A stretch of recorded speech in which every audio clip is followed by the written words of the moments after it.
İstər qrantlar, istər kreditlər. Bugün bizdə də qrantlar var, bizdə də bugün təqaüdlər var, bizdə də bugün kreditlər var. Amma sırf kredit işinə tərəfinə baxsaq məsələnin, istənilən ölkə ilə müqayisə edə bilərik bunu.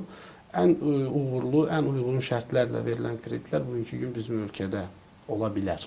Mən sizə bir müqayisəni nəzərinizə çatdırım. Bu yaxınlarda biz İsveç Krallığındaydıq. Stokholmda fəaliyyət göstərən CSN adlı onların böyük bir, köklü bir təşkilatdır. Düşünün ki, 100 illik təşkilatdır və onlar hər illik dövriyyələri milyardın üzərindədir artıq. Bizim bugünkü gün kreditlərin faizləri fiksdir və 2,6%-dir. Düşünün ki, onlar öz kreditlərini qrantlardan əlavə təhsil kreditlərini sırf onların Milli Bankının deyək də bank kreditlərini verdikləri uçot faiz dərəcəsi düşünürük. Bizim Milli Bankımız uçot faiz dərəcəsi nə qədər eləyir? Misal üçün, bugünkü gün, bu il üçün mən bildiyim qədərilə uçot faiz dərəcəmiz 7,2-dir, aşağı dəhlizi hardasa 6,2-dir, yuxarı dəhlizi 8,2-dir.